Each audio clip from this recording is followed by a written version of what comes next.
Salam.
Session is called to order. May we request Sheikh Faiz Alauddin to lead us in the invocation, and please remain standing for the singing of the Philippine National Anthem and the Bangsamoro hymn.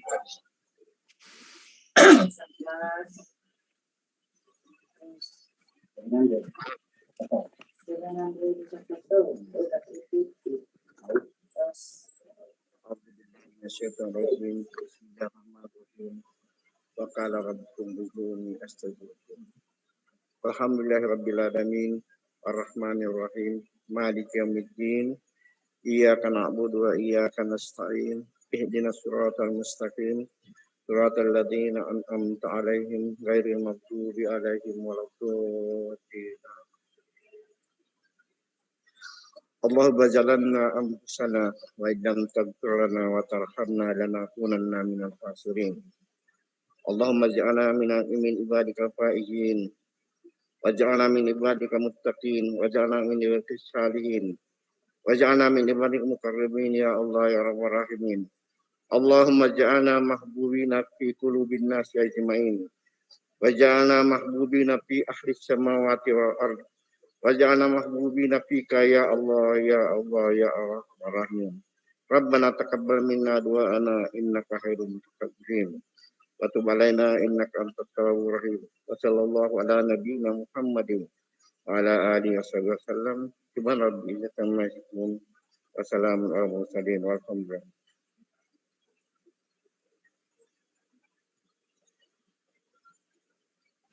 Mga kababayan, ang pambansang awit ng Pilipinas.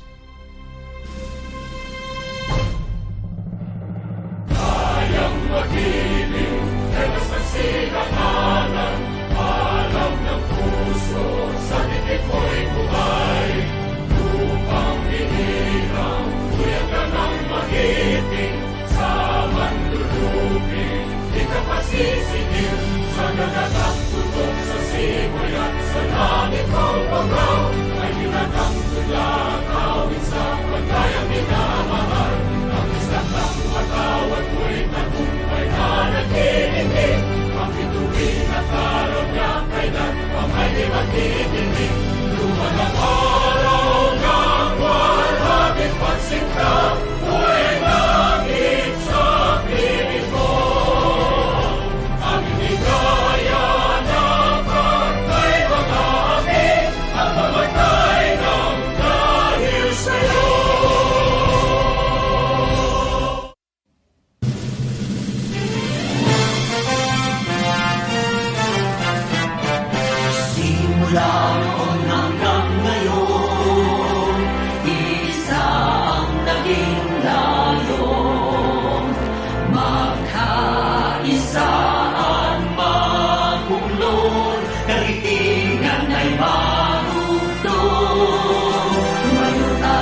Please take your seats.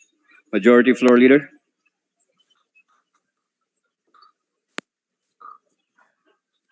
Yeah.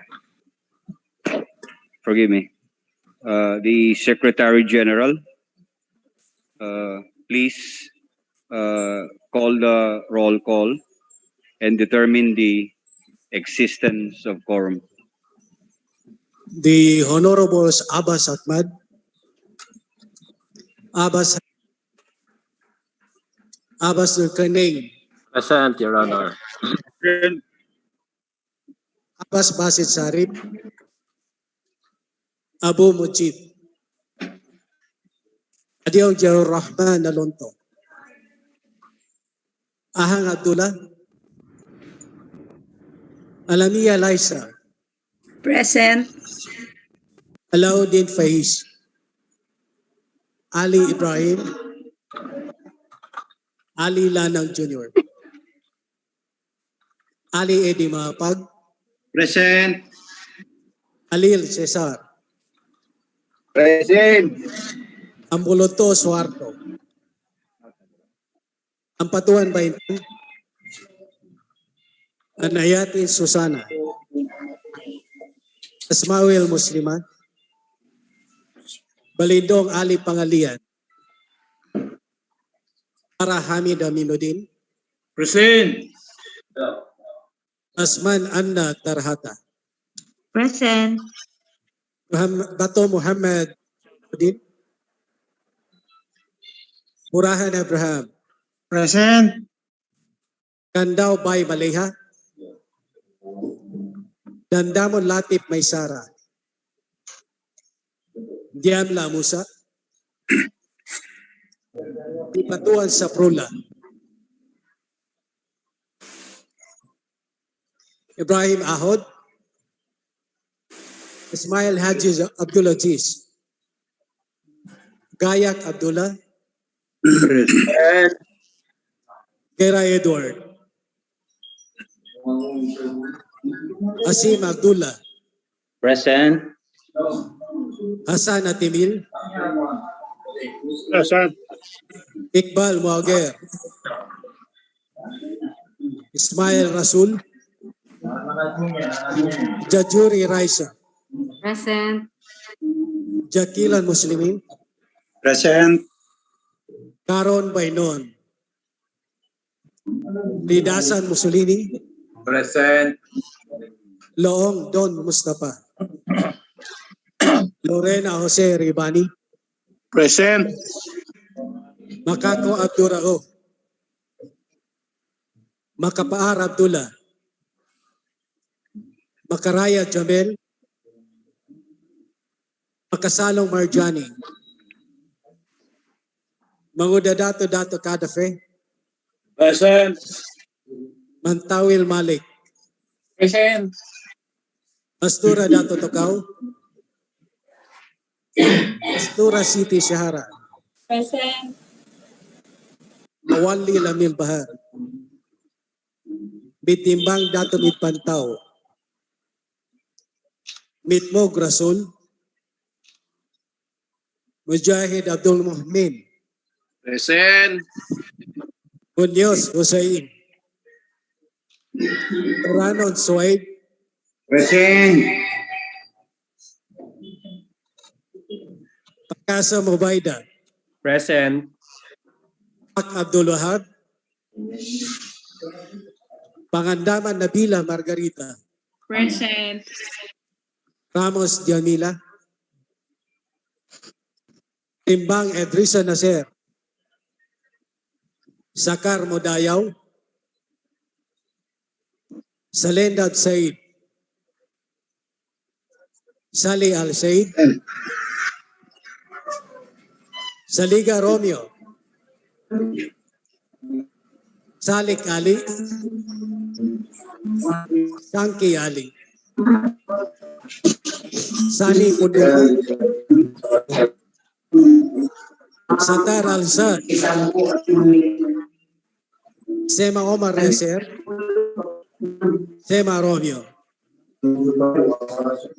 Sheikh Said, Dilongan Aida, Present. Sulaiman Ali,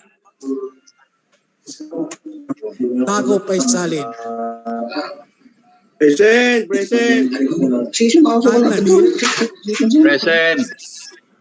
Uja Sahi, Ulama Melania, Usman Asfar, Jacob Muhammad, UAK Narciso.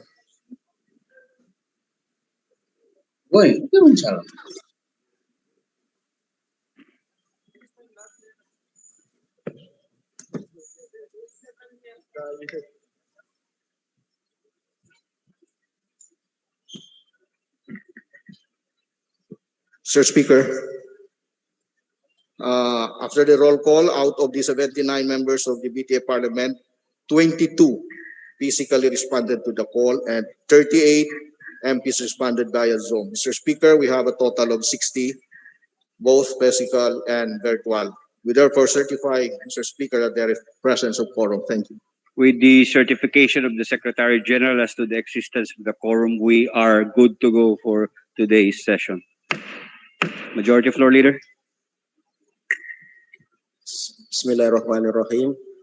Honorable Deputy Speaker Omar Sema, honorable members of the Bangsamoro Transition Authority Parliament, Secretariat, staff of the MPs, visitors, guests, ladies and gentlemen, Assalamualaikum warahmatullahi wabarakatuh. Mr. Speaker, we are on item number 6, reading and approval of journal of the previous session. Mr. Speaker, I move to dispense with the reading of the journal number 41, and I further move for the approval of the same, Mr. Speaker. There is a motion to dispense with the reading of journal number 41 and a further motion to approve of the same. Is there any second? Second. There being no objection, the same is hereby approved. Mr. Speaker, we proceed to the next. We are on item number 7, resolutions. May we request the Secretary to read the first proposed resolution, Mr. Speaker? The Secretary General is directed to read the title of proposed resolution number 287, including the names of the co-authors. Yes, Mr. The Speaker. authors and co-authors. On proposed resolution number 287 is entitled Resolution Recommending the Establishment of Lanao del Sur Provincial Hospital as part of the BARM Regional COVID-19 Response, authored by the Honorable MP Attorney Maysara Kudyadandamon Latif. Mr. Speaker. Mr. Speaker, I move to refer this to the Committee on Health. There's a motion Second. to refer the same to the Committee on Health. Has been seconded. There being no objection. Proposed Objection, Your Honor. resolution number 287 is referred to the Committee on Health. Your Honor. Yes, Mr. Speaker, may we proceed to the next proposed Objection, resolution? Your Honor. I request the Secretary to read the next proposed resolution. The Secretary read the title of the next proposed resolution, including the name of the author and co-authors. On the next proposed resolution is proposed resolution number 299, entitled Resolution Calling for the Stricter Implementation of the Provisions of Republic Act number 9275, otherwise known as the Philippine Clean Water Act of 2004 in the Bangsamoro Autonomous Region, authored by the Honorable MP Attorney Maysara Kudyadandamon Latif. Mr. Speaker. Mr. Speaker, I move to refer this to the Committee of Environment, Natural Resources and Energy.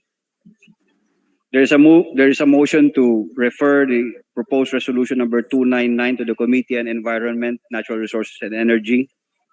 Is there any second? It's been seconded. There being no objection, the same is hereby referred to the Committee on Environment, Natural Resources and Energy. May we request the Secretary to read the next proposed resolution, Mr. Speaker? The Secretary General is directed to read the title of the next proposed resolution, including the name of the author and co-authors. Mr. Speaker, on the third proposed resolution is proposed resolution number 340, entitled A Resolution Requesting the BARM Government to Recognize the Indigenous Political Structures and Indigenous Peoples Organizations which are duly confirmed or recognized by the National Commission on Indigenous Peoples. authored by the Honorable MP Romeo C. Saliga, Mr. Speaker. Mr. Speaker, I move to refer this to the Committee on Indigenous Peoples and Affairs. There is a move to refer proposed resolution number 340 to the Committee on Indigenous People. And a second? There being no objection, the same is hereby. Proposed resolution number 340 is referred to the Committee on Indigenous People. Mr. Speaker, may we request the Secretary General to read the next proposed resolution? The Secretary General is directed to read the title of the next proposed resolution, including the name of the authors and co-authors. On the next proposed resolution, Mr. Speaker, is proposed resolution number 354, entitled "A Resolution Respectfully Urging the Government of the Day to Develop, Promote, and Implement a Comprehensive Bangsamoro Disaster Risk Reduction and Management Plan and Framework through the Bangsamoro Regional Disaster Risk Reductions and Management Council in order to build disaster-resilient communities, institutionalize measures for reducing disaster risk, and enhance disaster preparedness and response capabilities at all levels within the BARM." Authored by the Honorable MP Abdullah Biston Hashim, co-authored by Honorable MP Rasul E. Ismail, Mr. Speaker. Mr. Speaker, I move to refer this to the Committee on Local Government, Committee on Local Government. There's a motion to refer proposed resolution number 354 to the committee, to refer the same to the Committee on Local Government. There in the second? There being no objection, the proposed resolution number 354 is referred to the Committee on Local Government. Mr. Speaker, may we request the Secretary General to read the next proposed resolution? The Secretary General is directed to read the title of the next proposed resolution, including the name of the author and co-authors. Yes, Mr. Speaker, on the fifth proposed resolution is proposed resolution number 420, entitled "Resolution Requesting the Government of the Day through the Ministry of Finance, Budget and Management to update the Bangsamoro Transition Authority Parliament on the status of the 2020-2021 Special Development Fund and the 2019 Supplemental Funds," authored by the Honorable MP Engineer Baintan Adil Ampatuan, co-authors the Honorables MP Attorney Liza Alamia, MP Amil Bahar Mawalil, MP Attorney Suharto Ambuludto, MP Attorney Rasul Mitmug Jr., MP Engineer Don Mustafa A. Luong, and MP Rasul E. Ismail, Mr. Speaker. Mr. Speaker, I move to refer this to the Committee on Finance, Budget and Management. There's a motion to refer proposed resolution number 420 to the Committee on Finance, Budget and Management. There in the second? Good. It's been seconded. There being no objection, the same is hereby referred to the Committee on Finance, Budget and Management. Mr. Speaker, may we request the Secretary General to read the next proposed resolution? The Secretary General is directed to read the title of the next proposed resolution, including the name of the author and co-authors. Mr. Speaker, on the sixth proposed resolution is proposed resolution number 421, entitled "A Resolution Directing the Ministry of Basic, Higher and Technical..." Motion to refer proposed resolution number 421 to the Committee on Education. Is there any second? There being no objection, the same is hereby referred to the Committee on Education. Mr. Speaker, may we request the Secretary General to read the next proposed resolution? The Secretary General is directed to read the title of the next proposed resolution, including the name of the authors and co-authors. Yes, Mr. Speaker, on the next proposed resolution is proposed resolution number 423, entitled "Resolution Requesting the Ministry of Transportation and Communication, as well as the Ministry of Trade, Investment and Tourism, to require all terminals, business establishments, shopping malls, airports, seaports in BARM region to establish a space for musalla or prayer area for travelers in the respective premises." Authored by the Honorable MP Abdul Muhmin A. Mujahid and MP Hatim El Hassan. Co-authors, the Honorables MP Muslim Jakilan, and MP Faiz S. Alauddin, Mr. Speaker. Mr. Speaker, I move to refer this to the Committee on Transportation and Communication and Committee of Trade, Investment and Tourism, Mr. Speaker. Mr. Chairman, may I have 1 minute, Mr. Chairman? Being moved that proposed resolution number 423 be referred to Committee on Transportation, Communication, and Committee on Trade, Investment, and Tourism. Is there any second?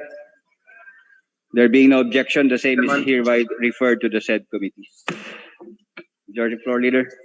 Yes, Mr. Speaker, may we request the Secretary General to read the next proposed resolution? The Secretary General is directed to read the title of the next proposed resolution, including the name of the authors and co-authors.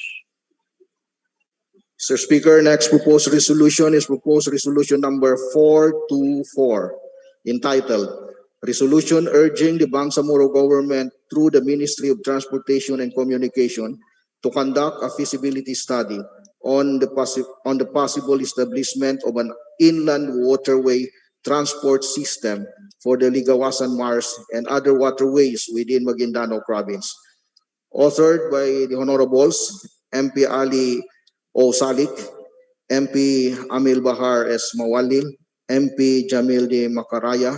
Co-authors, the Honorables MP Muhammad Bato, MP Attorney Suharto Ambuluto, MP Attorney Omar Yasser Sema, MP Zayor Rahman Alonto Adjong, MP Baymaleha Kandao, MP Engineer Aida Silungan, MP Dr. Susana Anayatin, MP Hatimil Hassan, MP Romeo Saliga, MP Attorney Maysara Damdaman Latif, MP Engineer Don Mustafa A. Luong, MP Haron M. Abbas, MP Abdulaziz Ismail, MP Punduma Sani, MP Musa Jamla, MP Said Sheikh, MP Ahmad Abbas, MP Abdul Wahab Pak, MP Bainon Karun, MP Datu Tukaw Mastura, MP Mudayaw Sakar, MP Idi Ali, and MP Suwaib Uranon, Mr. Speaker.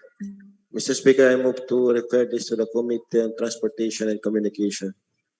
There is a motion to refer proposed resolution number 424 to the Committee on Transportation and Communication. Is there any second? There being no objection, the same is hereby referred to the said committee. Mr. Speaker, may we request the Secretary General to read the next proposed resolution? The Secretary General is directed to read the title of the next proposed resolution, including the name of the author.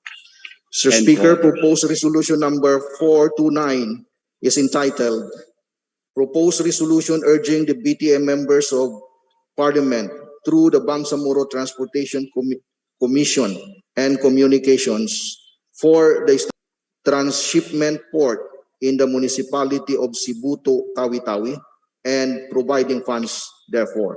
Authored by the Honorable MP Abdullah Ahang, Mr. Speaker. Mr. Speaker, I move to refer this to the Committee on Transportation and Communication. There is a motion to refer proposed resolution number 429 to the Committee on Transportation and Communication. There is a second. There being no objection, the same is hereby referred to the said committee. Mr. Speaker, I will request the Secretary General to read the next proposed The resolution. Secretary General is directed to read the title of the next proposed resolution, the name of the authors, and the co-authors. Mr. Speaker, proposed resolution number 439 is entitled A Resolution Requesting the Government of the Day through the Ministry of Finance, Budget and Management to apprise the members of the Bangsamoro Transition Authority Parliament on the status of the shares of the LGUs from the national taxes, fees, and charges collected in the Bangsamoro territorial jurisdiction. Authored by the Honorable MP Engineer Baintan Adil Ampatuan, co-author the Honorable MP Amil Bahar S. Mawalil, Mr. Speaker. Mr. Speaker, I move to refer this to the Committee on Finance, Budget and Management. There is a motion to refer proposed resolution number 439 to the Committee on Finance, Budget and Management. There in the second.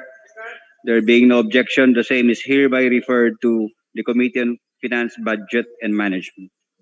Mr. Speaker, may we request the Secretary General to read the next proposed resolution?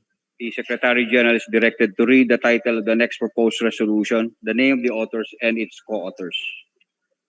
Mr. Speaker, proposed resolution number 441 is entitled, A Resolution Expressing the Profound Sympathy and Sincere Condolences of the Bangsamoro Transition Authority on the death of Dr. Filimon G. Romero, former Chancellor of Mindanao State University, Tawi-Tawi, and honoring his contributions as an academician and a scientist in the field of environment and marine sciences.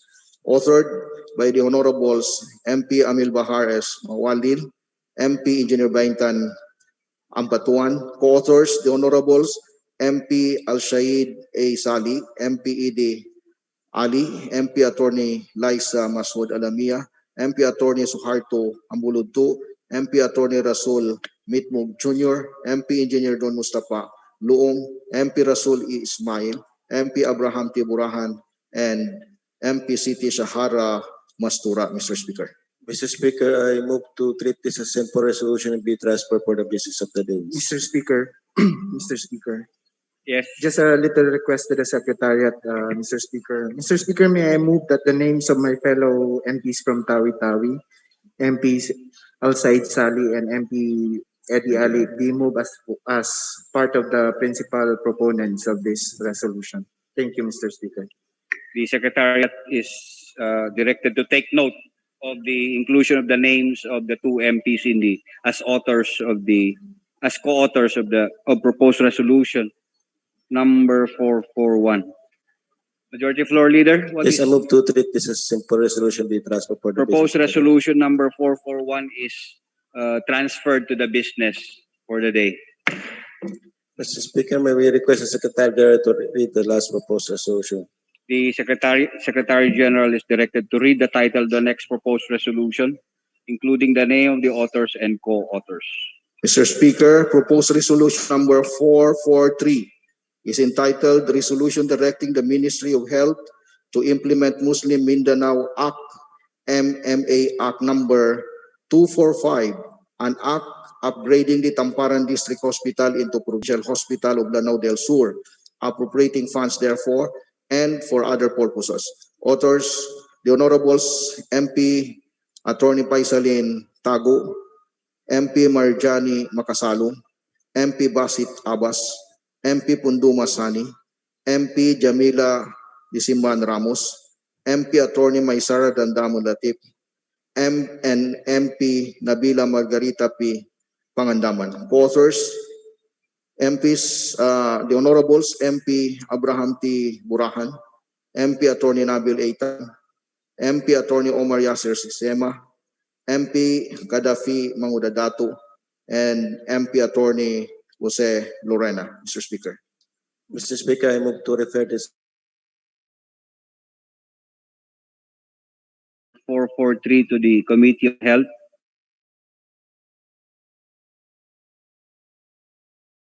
Proposed resolution number 443 is referred to the Committee on Health. Mr. Speaker, we proceed to the next item on the order of business. We are on item number 8, first stage of bills. May we request the Secretary General to read the first proposed bill, PTA Parliament Bill. The Secretary General is directed to read proposed BTA Parliament Bill number 86, the title, and the name of the authors and co-authors. Yes, Mr. Speaker.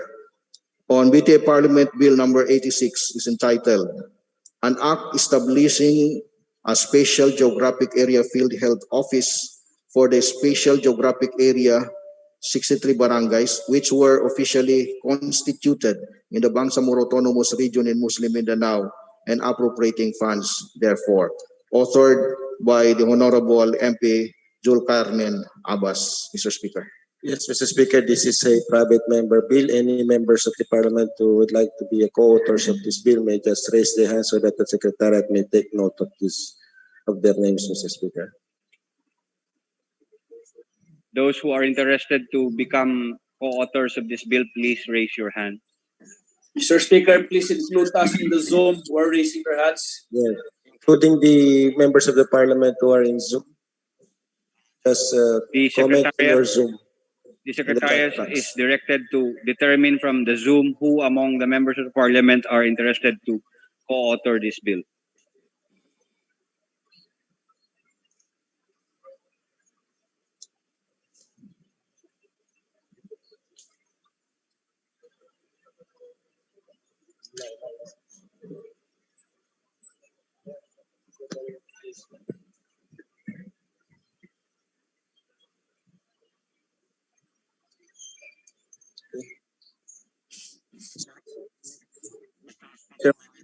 May we request the Secretary to read the next proposed BTA Parliament The bill. Secretary General is directed to read the title of the proposed BTA Parliament Bill 1999, including the name of the authors and co-authors. On the second BTA Parliament bill is Bill number 99, entitled An Act Converting the Tamparan District Hospital into Lano del Sur into a provincial hospital to be known as the Lano del Sur Provincial Hospital and upgrading with 150 bed capacity and appropriating funds therefore and for other purposes. Authored by the Honorable MP Safrula Dipatuan. Mr. Speaker. Mr. Speaker, this is a private member bill. Any members of the Parliament who signify their interest as co-authors may just raise their hands so that the Secretariat may take note of them.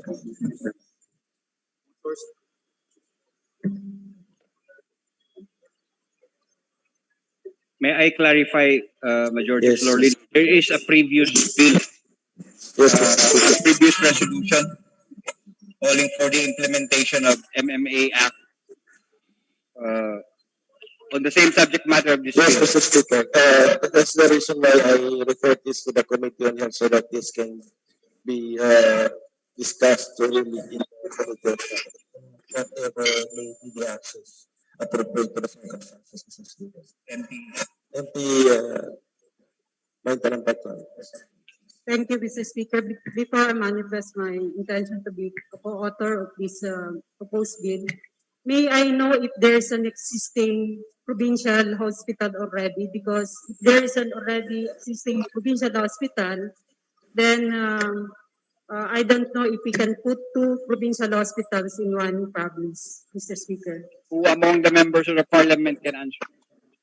Your Honor. May we know from the gentleman from Lanao del Sur. Yes, Mr. Mr. Speaker. Speaker.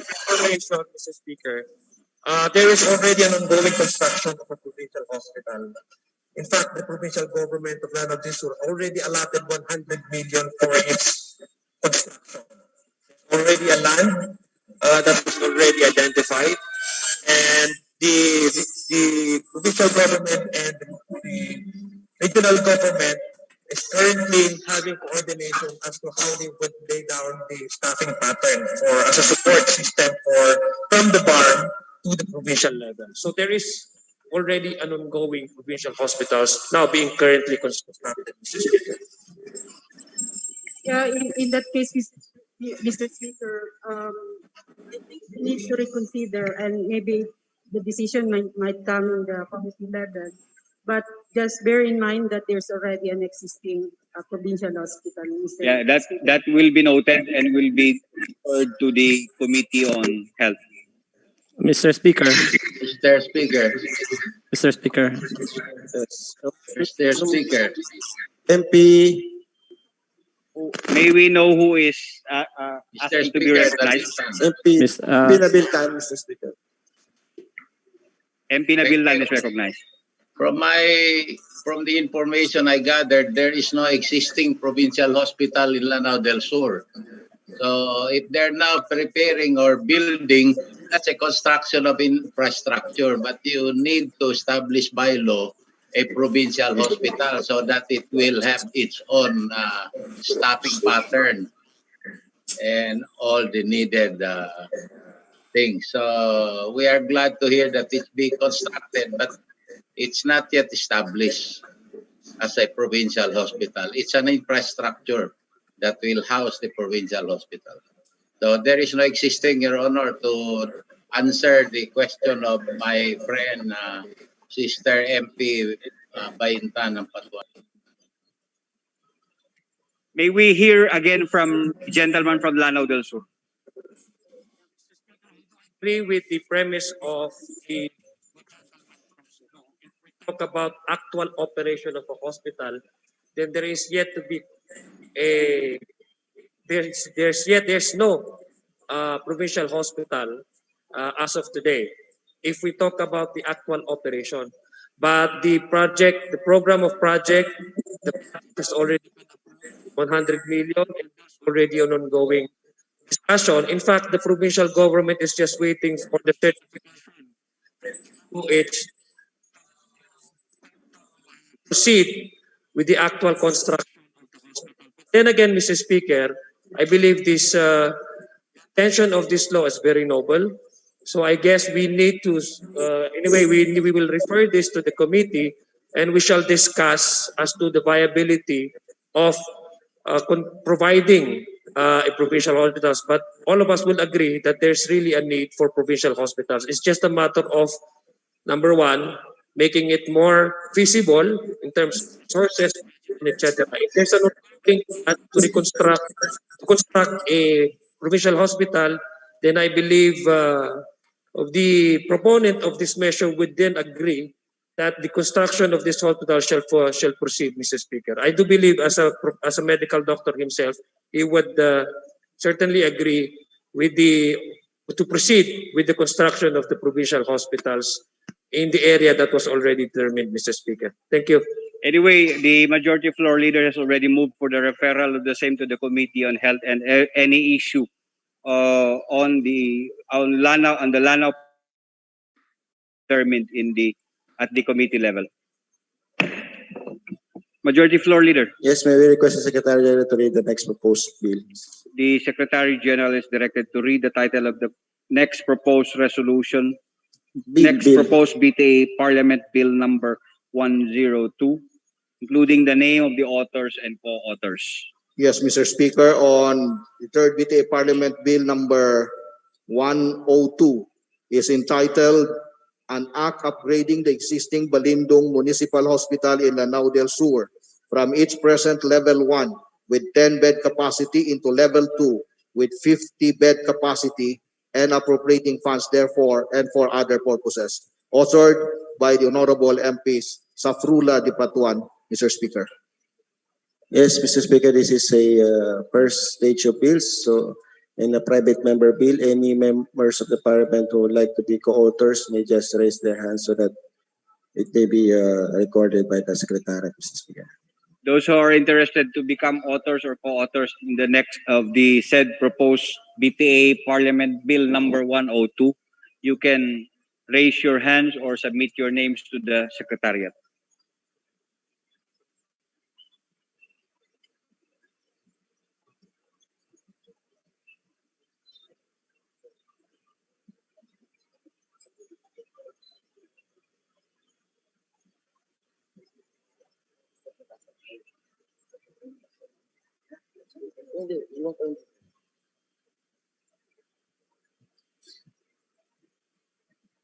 Yes, Mr. Speaker, may we proceed?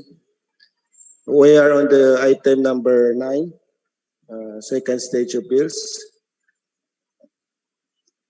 We are on the BTA Parliament Bill number 25, and the principal author, MP Aida Silongan, would deliver her sponsorship speech on this particular This is second bill. stage. Yes, Mr. Speaker. But before that, Mr. Speaker, 1 minute suspension. 1 minute suspension.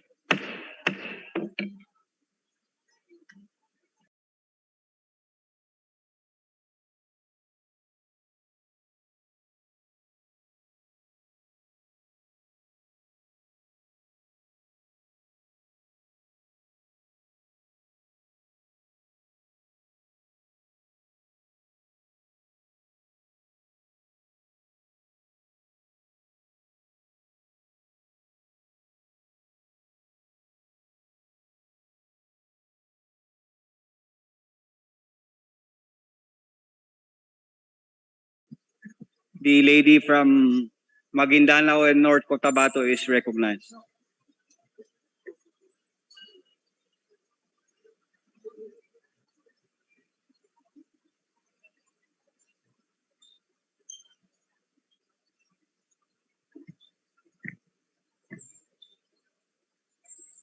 أعوذ بالله من الشيطان الرجيم بسم الله الرحمن الرحيم الحمد لله والصلاة والسلام على رسول الله وعلى آله وصحبه أجمعين أما بعد السلام عليكم ورحمة الله وبركاته.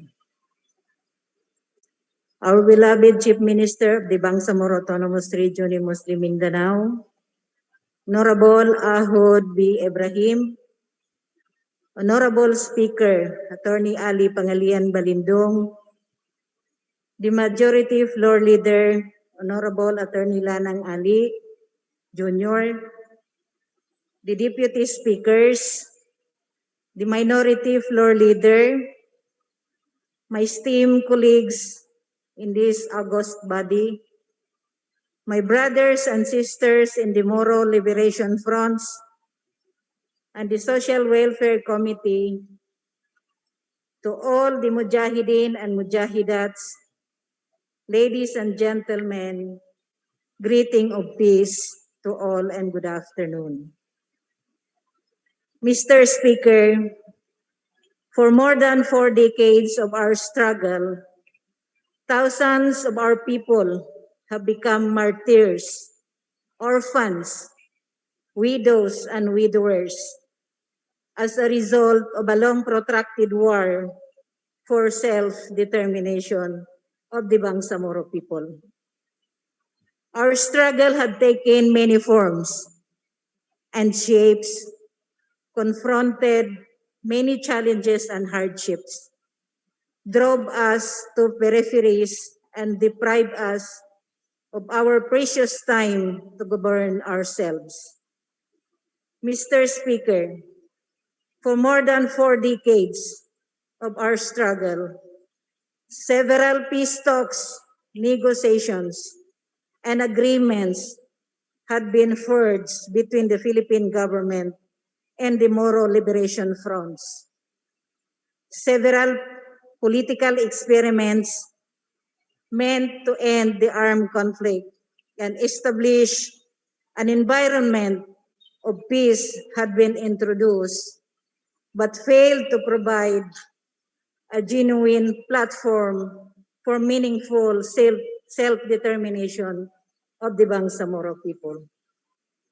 Mr. Speaker, for more than 4 decades, our people have suffered from economic hardships and political neglect, and still recuperating from the effects of war. Not to mention the ineffectiveness and inefficiency of our political governance besetting the region. Mr. Speaker, our efforts in the past to institute meaningful reforms in governance and administration of our region were insufficient. The law that was supposedly our political vehicle in realizing the Moro autonomy was inherently deficient and did not reflect the collective aspirations of the Bangsamoro. Mr. Speaker, kung kaya ang matagumpay na pagratipika ng Bangsamoro Organic Law o ang Republic Act 11054 at ang pagtatag ng Bangsamoro Transition Authority ay nagbigay sa atin ng panibagong pag-asa para sa Bangsamoro. Isang otonomiya na kung mapamahalaan ng maayos at matiwasay ay magbibigay sa atin ng isang malaking oportunidad upang itatag ang isang pamahalaan ng Bangsamoro na may malawak na otonomiyang piskal at politikal at sapat na kapangyarihan upang pamunuan ang sarili nating rehiyon. Mr. Speaker, it bears great emphasis, however, that the realization of this dream of having a new law for the Bangsamoro autonomy was partly due to the sacrifices of our Mujahidins and Mujahidats. including our dear martyrs who unselfishly and valiantly fought hard to attain the aspirations of the Bangsamoro for self-determination. Kung kaya, Mr. Speaker, upang bigyang pagkilala sa mahalagang papel at kontribusyon sa pag-ukit sa kasaysayan at pakikibaka ng Bangsamoro, napapanahon at nararapat lamang na magkaroon ng isang mekanismo upang maibigay ang tamang ayuda sa mga veteranong mujahidin at mujahidat at ang kanilang mga benepisyaryo sa pamamagitan ng pagpasa ng panukalang ito. The bill intends to provide benefits and privileges to the veteran mujahidin and mujahidats and their respective spouses and children who would not be able to benefit in the decommissioning process being jointly implemented by the Philippine government and the Moro Islamic Liberation Front. The bill proposes for the establishment of Bangsamoro Veteran Mujahideen Affairs Office or BP-MAO that would facilitate the formulation of institutional plans, programs, and policies for the registration, processing, and provision of financial assistance and other benefits to veteran mujahideen and mujahidats that the office may provide subject to proper assessment and evaluation. Mr. Speaker, the Bangsamoro Veteran Mujahideen Affairs Office would be under the direct supervision of the Ministry of Public Order and Safety. Mr. Speaker and my esteemed colleagues, the enactment of this law is our humble legacy to the men and women who endured their hardships and put their lives in the forefront of the struggle for the cause of the Bangsamoro. Ito ang ating maliit na ambag para sa kanila at sa kanilang mga pamilya. Thus, recognizing their unselfish contribution in realizing our collective aspiration for a just and peaceful society of the Bangsamoro is our collective moral obligation. Itong mga nagdaang buwan at araw, marami sa ating mga senior officers at mga founders ang sumakabilang buhay na. Aking nawari na kung naipasa sana ng mas maaga ang batas na ito, matatamasa sana nila ang benepisyo na nararapat para sa kanila. Ngunit bilang pagbibigay pugay at halaga sa kanilang kontribusyon, ang kanilang pamilya ay maaaring makatamasa ng benepisyo na ipagkakaloob ng batas na ito, inshallah. Kung kaya't, Mr. Speaker, hinihiling ko sa aking mga mahal na kapatid sa kapulungang ito na sana'y maipasa natin ng maaga sa lalong madaling panahon ang batas na ito upang maisama na ito sa budget ng 2022, inshallah. Sukran, wassalamualaikum warahmatullahi ta'ala wabarakatuh.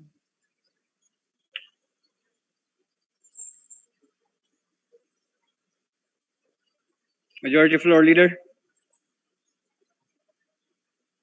Mr. Speaker, the Majority Floor Leader, before he steps out of the plenary, he asked me if I can take over the plenary. Since all of the deputy speakers are online, nobody is here physically. So, Deputy Majority Floor Leader.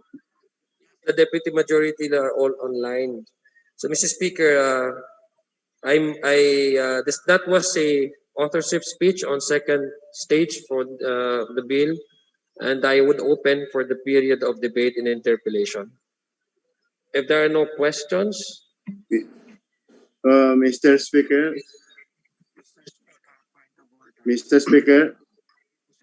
may I? Parliamentary inquiry. Parliamentary. Point of What is order, the, Mr. Speaker. okay, the point of order is given precedence. Mr. Speaker, I believe that we have time and again, Mr. Speaker, this part of the proceeding stage where there is no, the rules provide that no interpellation or debate be made in this. Yes, I was reading the rules. that's the first stage, I believe, Mr. Speaker. Now we are in the second stage. Even in the second stage. I'm sorry. Oh yeah, but that was a Deputy- practice. 1 minute suspension. That was the practice by the majority.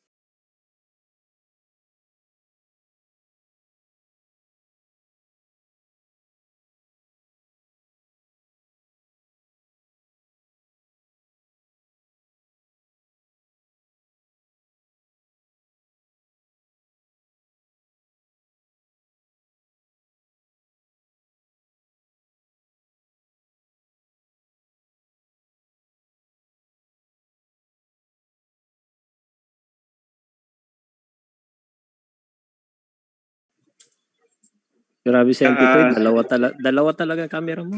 The gentleman from Lanao del Sur is recognized. Session resumes. Thank you, Mr. Speaker. I think the point of order of the gentleman from Tawi-Tawi, Sulu. In fact, I was not aware that the rules was changed. The second stage of the bill will no longer be subjected to further discussion.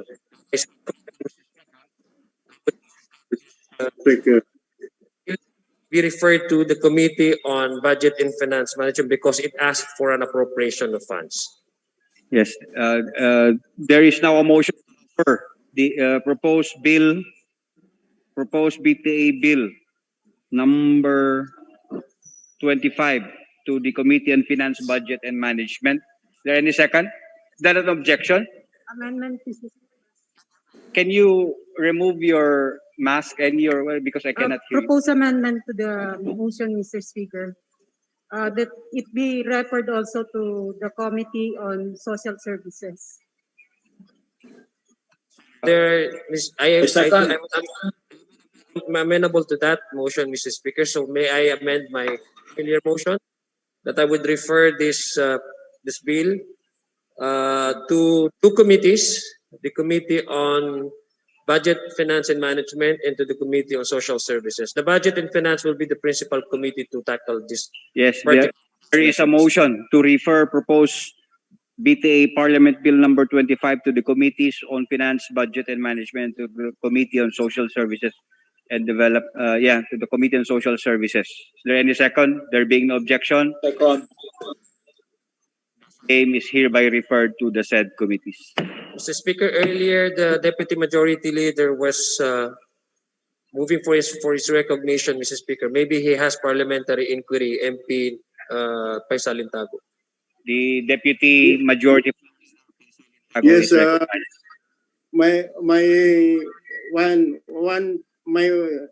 I have two parliamentary inquiries. My number one parliamentary inquiry, it was answered regarding the interpellation by sponsor during the second stage. This was answered a while ago.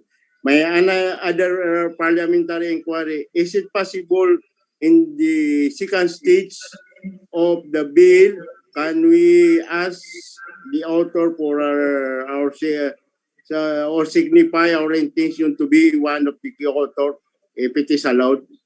That is my second parliamentary inquiry. Yes, Mr. Speaker. Any member, Mr. Speaker, can stand for to raise any motion or to raise any request from any of the members. The discussion at hand, Mr. Speaker, is the referral of the Parliament Bill number 25. I believe the Deputy Majority Leader is entitled to raise a manifestation or raise a motion requesting for him to become part of this particular bill as a co-author, Mr. Speaker. So he can do so anytime, Mr. Speaker. Thank you very much. We have not moved to the other item.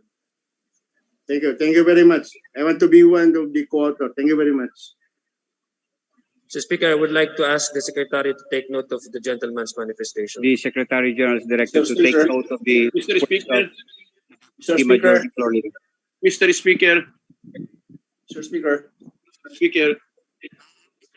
The other Deputy Majority Leader, who is also online, MP Toy Mangunadato, wishes to be The recognized. Deputy Majority Floor Leader, Toy Mangudadato, is recognized.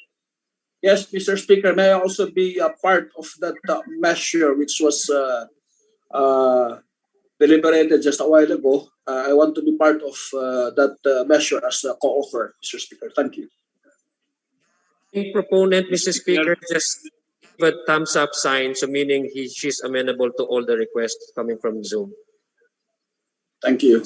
The Secretary General is directed to take note of those who wish to be included as co-authors of proposed resolution, proposed BTA Parliament Bill number 25. May we proceed, Mr. Speaker? Yes, Majority Floor Leader. So the next item, Mr. Speaker, is BTA Parliament Bill number 69, an act creating the Parliamentary Women's Caucus in the Bangsamoro Parliament, providing for its powers, functions, and composition. This is being authored, Mr. Speaker, by the Minority Leader, Attorney Liza Masuhud Alamia. May I be pleased, Mr. Speaker, to move for the recognition of the Minority Leader for her authorship speech, Mr. Speaker. The Minority Floor Leader, Lady from Bangsamoro City, is recognized.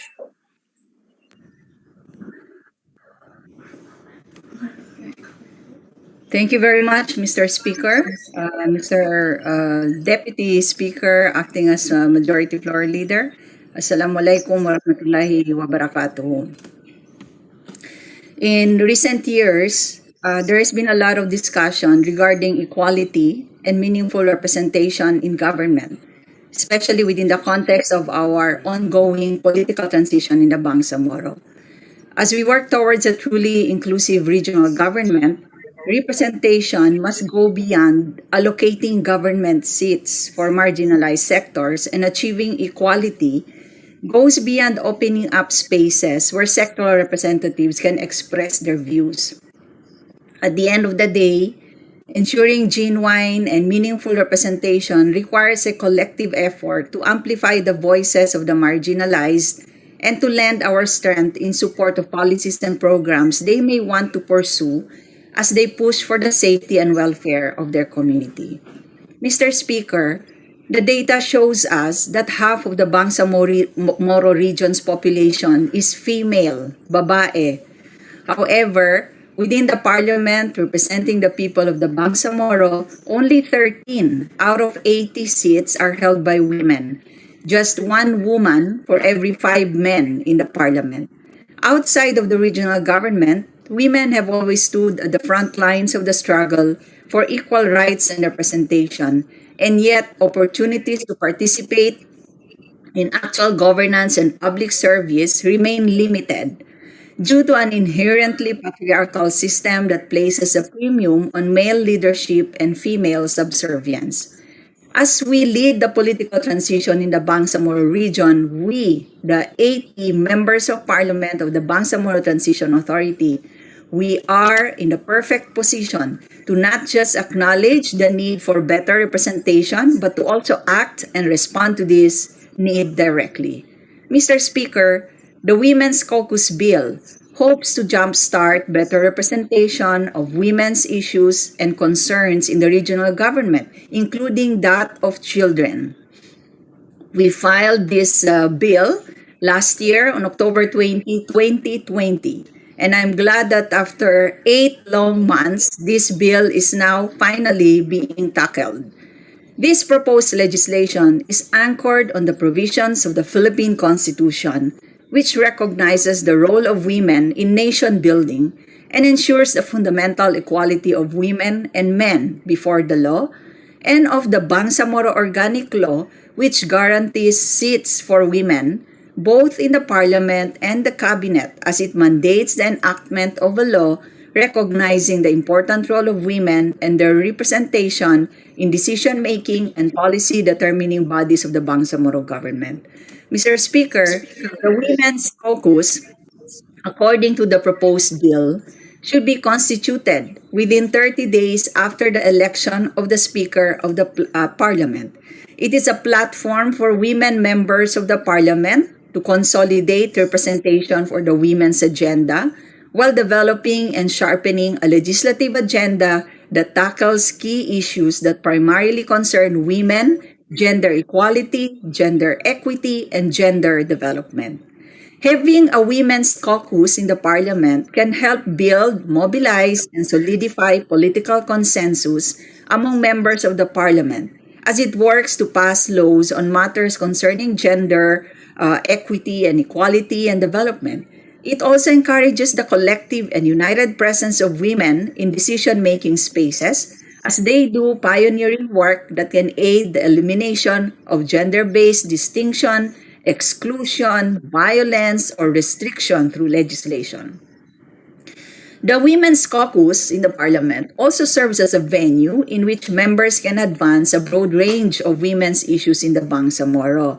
Integral to its function is the formulation of a comprehensive women's legislative agenda that lists down bills and resolutions corresponding to issues that concern women, gender equality, gender development, elimination of discrimination, among others. The lead officers of the caucus shall come from the different parliamentary factions or parties in order to broaden the representation in the makeup of the caucus leadership as it aims to be truly representative of the diverse women in the region. In fact, this is what we have seen, me and my colleagues, both in the minority and the majority, when we went to Scotland and observed the Parliament of Scotland. As a women's caucus, all incumbent female members of parliament will comprise the caucus unless they submit a request to be excluded. The caucus will include all women, including transgender, non-binary, and gender non-conforming women as part of an effort to break free from conventional assumptions surrounding gender and identity. Being surrounded by fellow women in the initial stages of legislation in the Bangsamoro helps strengthen the confidence of an otherwise limited number of women in the government, giving them an opportunity to discuss ideas and influence policy agenda that center women's voices and experiences, which are at risk of being silenced and overlooked. We have an opportunity here, Mr. Speaker. They say that political transitions are moments to break patterns of exclusion, as they can be openings to transform the broader political, legal, and social barriers to an inclusive kind of politics. The Bangsamoro political transition is an opportunity to institute mechanisms for meaningful and fair representation in the government, which can have crucial implications for democratic legitimacy and resilience in our government institution. In ensuring meaningful and effective representation in the government, especially for the marginalized sectors, we have to start at the Parliament. Mr. Speaker, in the process of drafting and submitting this bill for the approval of the Parliament, it has been strongly endorsed by my fellow women members of the BTA, regardless of whether it's in the majority or the minority, such as MP Maysara Damdamun Latif, MP Bainon Caron, MP Bay Intan Ampatuan, MP Susana Anayatin, MP Nabila Pangandaman, MP and Minister Aida Silongan, MP Diamila Ramos, MP Siti Dimples Mastura, and MP Princess Maleha Candao. And this bill has also benefited from the support of progressive male colleagues, and I'm very happy because they are supporting this from both the majority and minority blocks, namely Attorney Nabil Tan, MP Attorney Nabil Tan, MP Attorney Jose Lorena, MP Attorney Paisal Intago, MP Attorney Rasul Mitmog Jr., MP Amil Bahar Mawalil, MP Engineer Don Mustafa Loong, and MP Attorney Suharto Ambaloto, and MP Rasul Ismael. It is my ardent prayer that the rest of the Parliament can appreciate the need to open up spaces where women members of Parliament can speak in confidence with their women colleagues regarding matters that strongly and specifically affect women, to provide platforms where women legislators can help their fellow women from other sectors in pushing for changes and reform, and also to support and empower women by pushing for legislation that highlights and centering a unique perspective viewed through the lens of gender and development. This parliament cannot limit itself to merely claiming to speak and act on behalf of women, while its composition and structure is in itself a reflection of the lack of genuine and meaningful representation in government. It must listen to and lift women's voices while strongly advocating for the principles and perspectives of women within its ranks as we work towards building a society that truly thrives on justice and equality. Inshallah po, itong ating Women's Parliamentary Bill ay maipapasa pagdating po sa committee level and eventually for debate and second reading and third reading. Para po ito sa kabutihan hindi lamang ng ating mga kababaihan sa loob ng parliament, kundi na rin ng lahat ng mga kababaihan sa Bangsamoro Autonomous Region. Maraming salamat po. Assalamualaikum warahmatullahi wabarakatuh. Mr. Speaker, before we refer this to committee, I would like to ask the Parliament if there are members who wish to become co-author of Parliament Bill number 69. Please raise your Mr. hands. Speaker. Mr. Speaker, the Deputy Majority Leader would like to be recognized. The Deputy Majority Floor Leader, the gentleman from Maguindanao, is recognized. Yes, Mr. Speaker, if the good lady from Sulu will allow this representation to be part as a co-author of her measure. Thank you, Mr. Speaker. The Secretariat is directed to take note of the wish of the gentleman from Maguindanao to be an co-author of this bill. Speaker moves that Parliament Bill number 69 be referred to the Committee on Ethics and Privileges. What committee? The Committee on Ethics and Privileges. It is not yet activated. Mr. It's Speaker. already in the House House rules, Mr. Speaker. Yeah, Mr. Speaker, I think the Committee on Ethics is not yet activated. Yes. What was the question again, Mr. Speaker? I did not get The it. Committee on It's not yet Ethics and Privilege not yet activated. Okay, so I then refer this to the Committee on Rules. Proposed resolution. There is now a motion to refer proposed resolution number 69 to the Committee on Rules. Any second? The same is hereby referred to the said committee. 1 minute.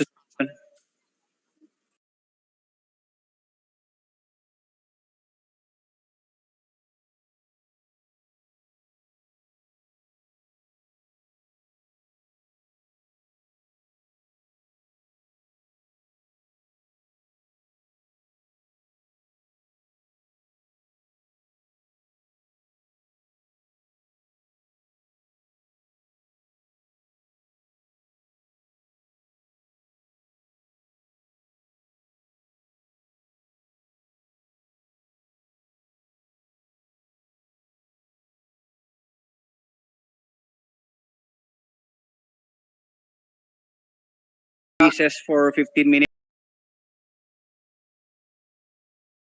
of the majority floor leaders return.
kaya na kunin yung lahat-lahat.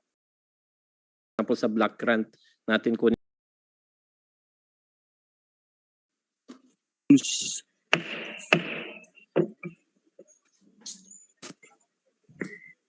Speaker. Majority Floor Leader.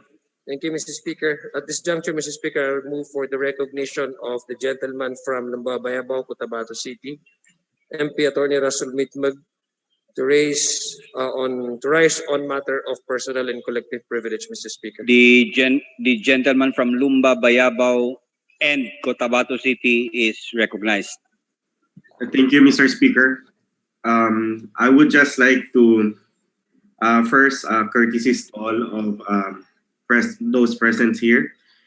And Mr. Speaker, I would just like to raise a few matters. Mainly one that we have recently commemorated on June 19, 1971, the Manili Massacre. And today, Mr. Speaker, we are celebrating or remembering the GRP-MILF Tripoli Agreement of June 22, 2001. Many of those who attended the GRP-MILF Tripoli Agreement of 2001 are still with us, but some of them has already passed away. Based on the text message of Amor Pendaliday, Professor Amor Pendaliday, he provided me a list of the MLF delegates in the Tripoli, namely Al-Hajj Murad Ibrahim, members of panel Attorney Dato Michael Mastura, Attorney Lanang Ali, and members of the technical panel Attorney Muhammad Musib Buat, Robert M. Alonto, Dr. Amor Pendaliday, Architect Edward Guerra, Sheikh Abu Huraira Abdul Rahman, MP Jun Mantawil, Ismail Mike Pasigan, and Engineer Muhajirin T. Ali. It just shows, Mr. Speaker, that for the last 20 years, we have been struggling for the peace, and we are still doing all our efforts to make it happen. We should always remember that all of this took the effort of everybody and with the help of everyone.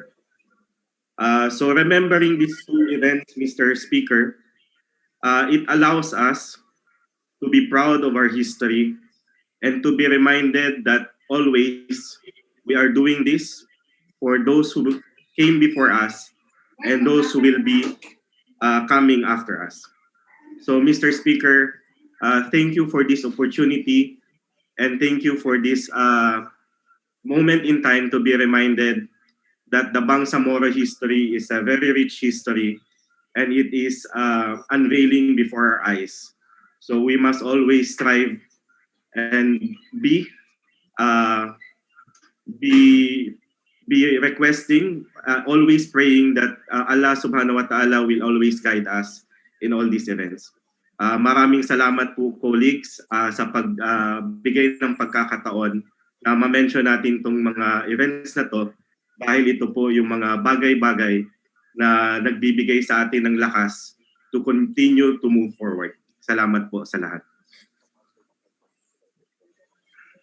Mr. Speaker, yes, thank you very much for that privileged speech. I move that the speech of MP Rasumit will be part of the journal of today's journal, Mr. Speaker. The Secretary General is directed to take note of the motion motion. Yes, of the motion of the acting majority floor leader. Thank you, Mr. Speaker. Mr. Speaker. 1 minute suspension.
for the committee report number 37, submitted to the plenary by the Committee on Public Order and Safety regarding proposed resolution number 250, Mr. Speaker, may I therefore move the recognition of the chairman of the committee, Minister MP Hussein P. Munoz, to deliver committee's.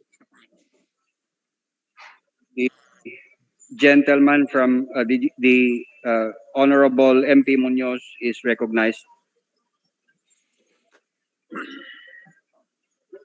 A'udzubillahi minasyaitonirrajim. Bismillahirrahmanirrahim. Subhanaka la ilma lana illa ma 'allamtana innaka antal alimul hakim. Mr. Speaker, my colleagues, ladies and gentlemen, Assalamualaikum warahmatullahi taala. With regards to the report about this resolution, we would like to inform this august body that with this resolution authorizing the Ministry of Public Order and Safety to conduct community-based advocacy or campaign against harmful and or illegal practices such as the use of illegal drugs, gambling, cockfighting, drinking of liquor and smoking in public and enclosed buildings, allowing it to utilize a portion of its available funds, therefore, and for other purposes.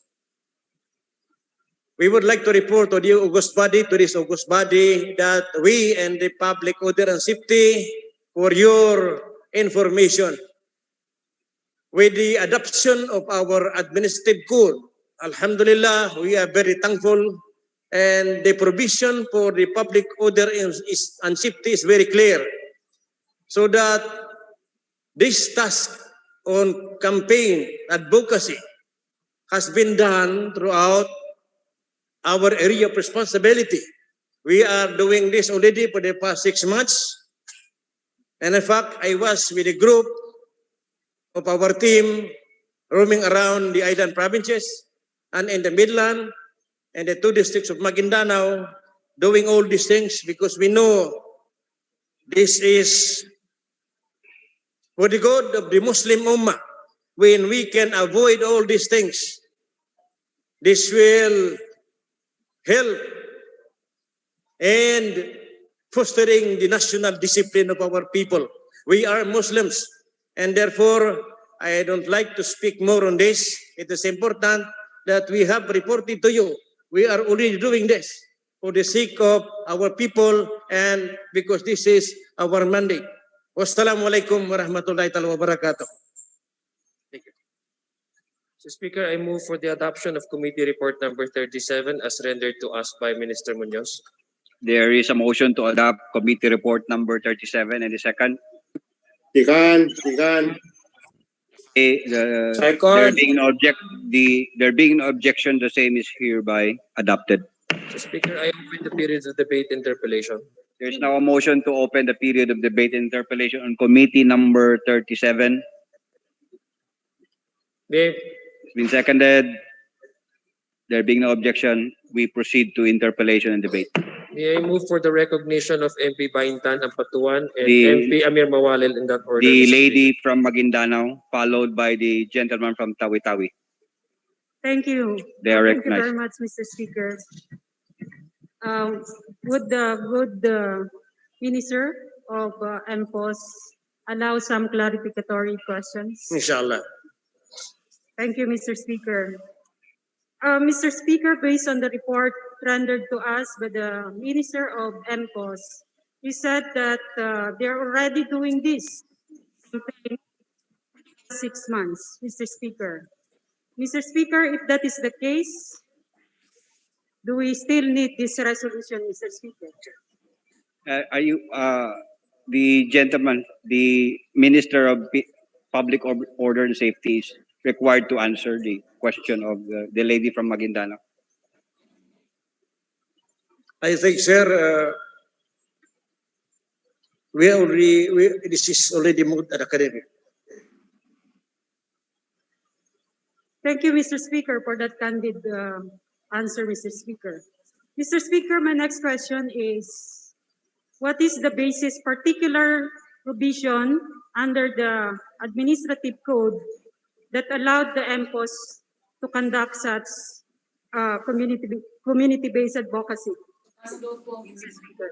Ilan sila? Tawagan mo, usap ka. I'm holding the Bangsamoro Autonomy Act number 13 and read the specific mandate of the MPOS under page 159.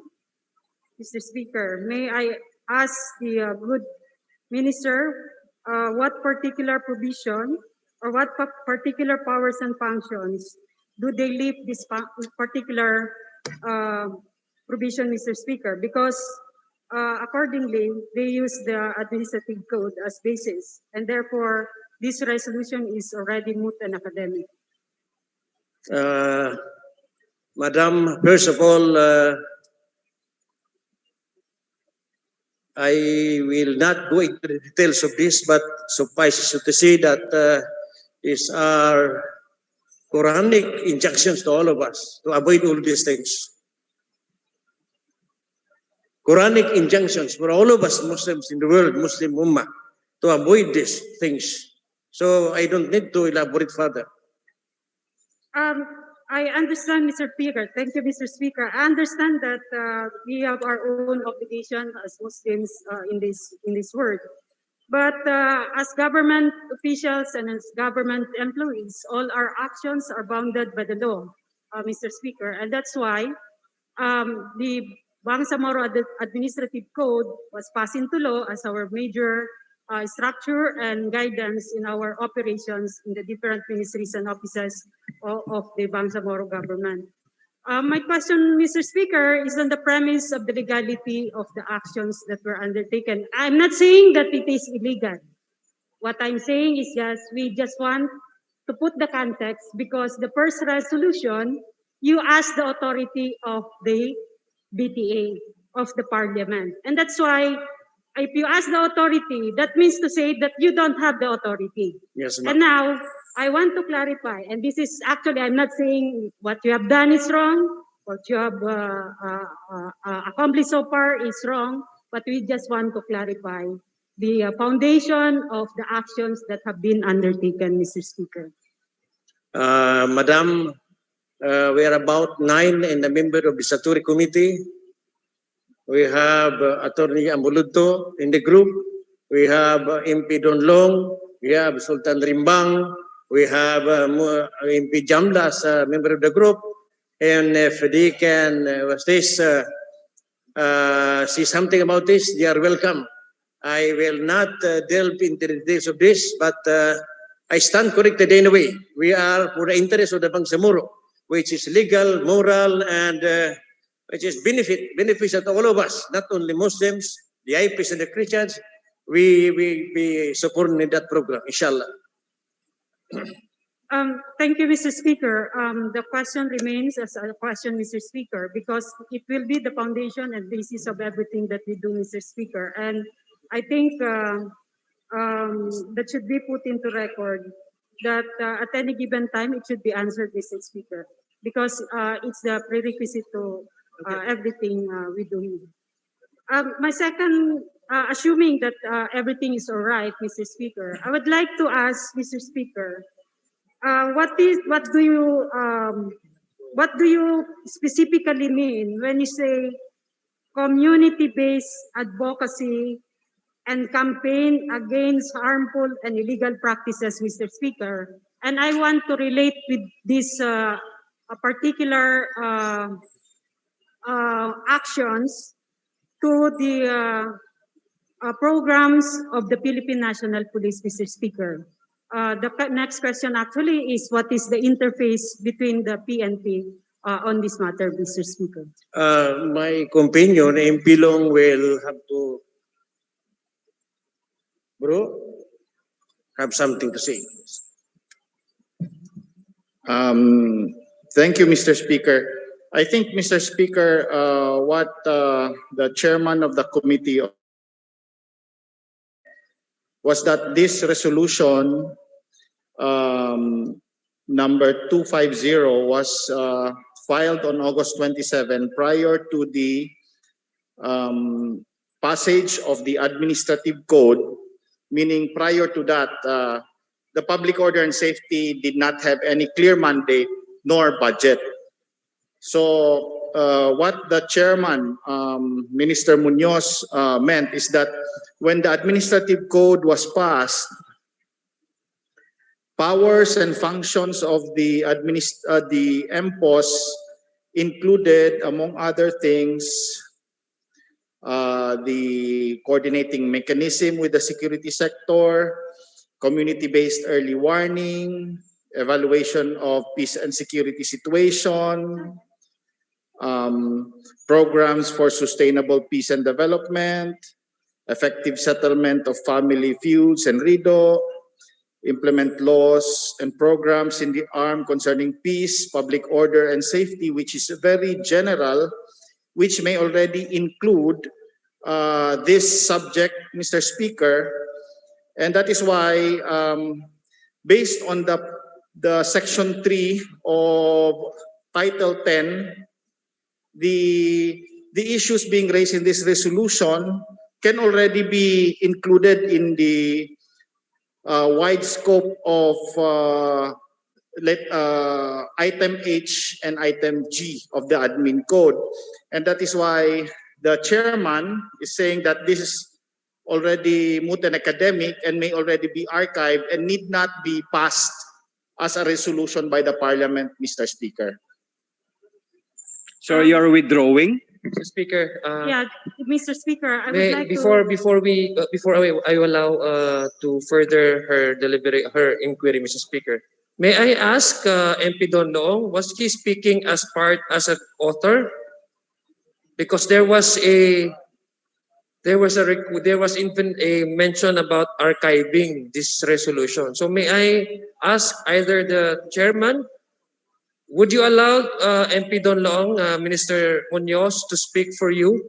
Because he has mentioned about archiving this resolution and no longer needs to be adopted, Mr. Speaker. May I call for 1 minute suspension? 1 minute suspension.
Session resumes.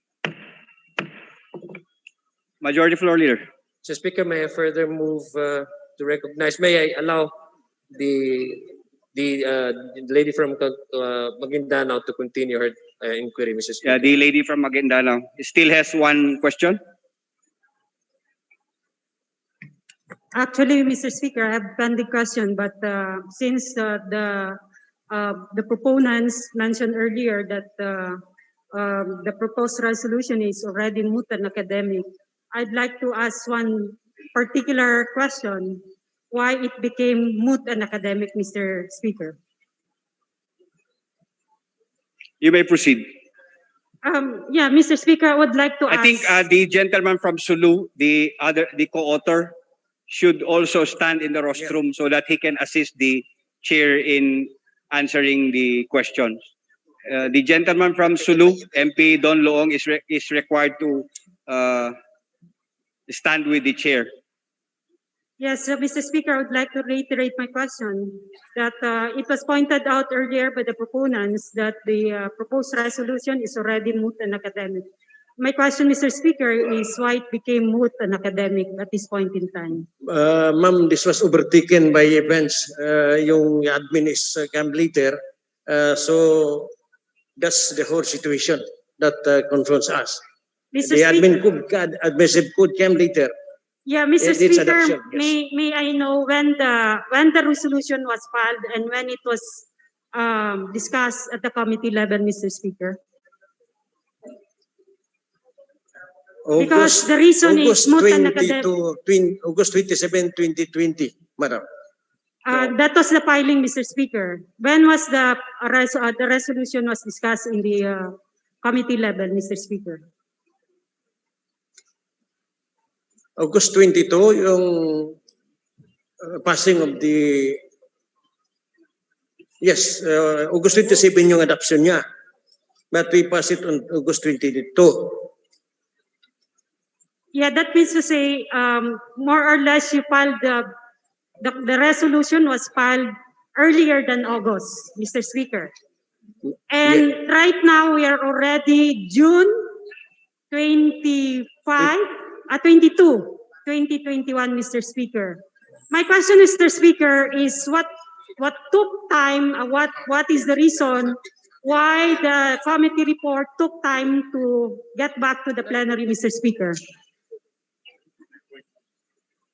This is a procedural question, Mr. Speaker, because I've been observing, Mr. Speaker, that there are various delays of all the resolutions at the committee level, Mr. Speaker, and this is an opportunity for us to raise this issue so that we can correct all the mistakes that we need to raise, Mr. Speaker. Madam, we have so many activities during those days. But anyway, I accept full responsibility of the whole situation why it was delayed.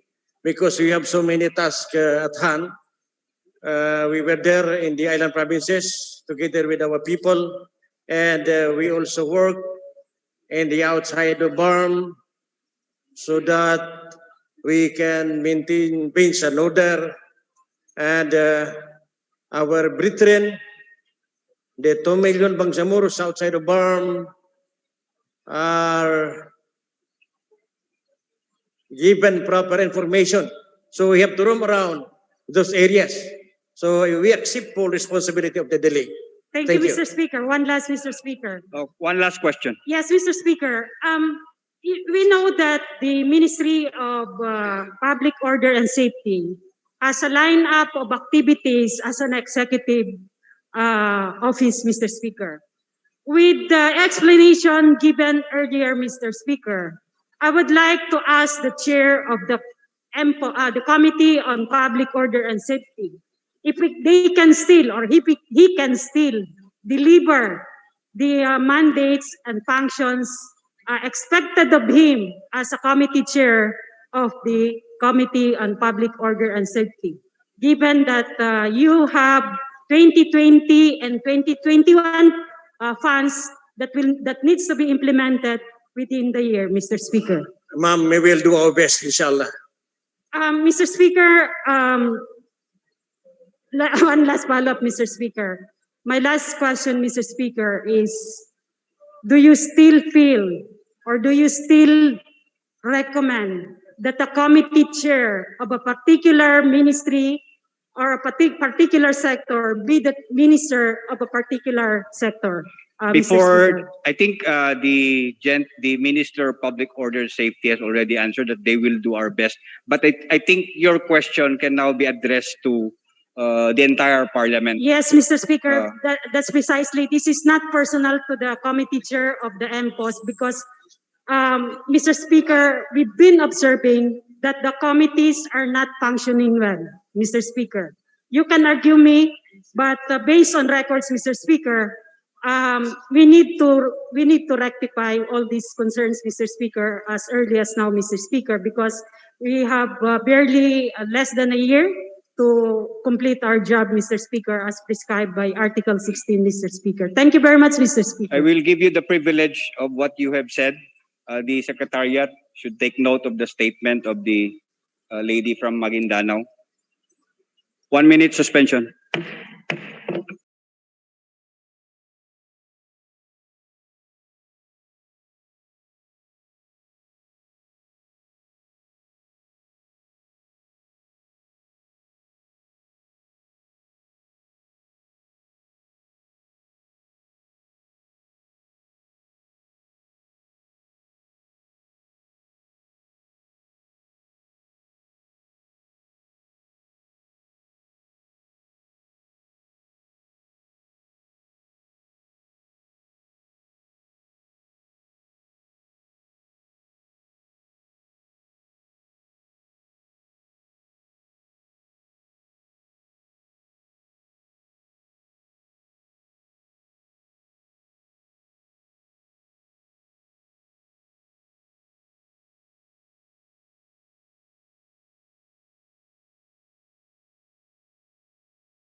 The gentleman from Tawi-Tawi, do you still Yes, Mr. Speaker. do you If still you want allow, to question the yes. chair? Just for the record, I will have to put that on record, Mr. Speaker.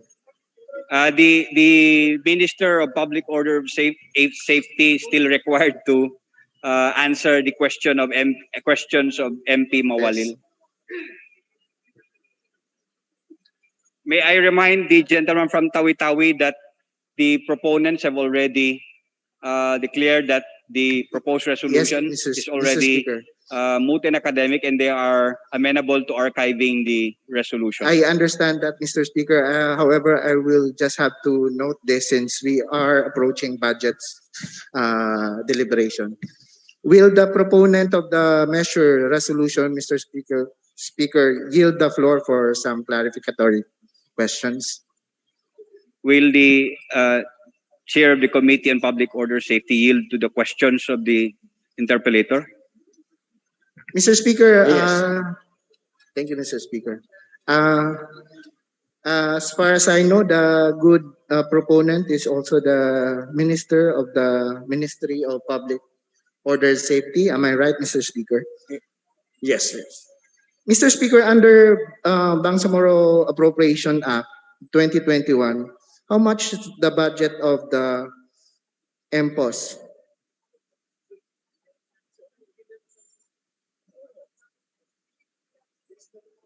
What is the relevance of this? Mr. Speaker, I have to point this out because since one of the prayers of this resolution is to ask the imprimatur of this parliament to utilize a portion of its available funds.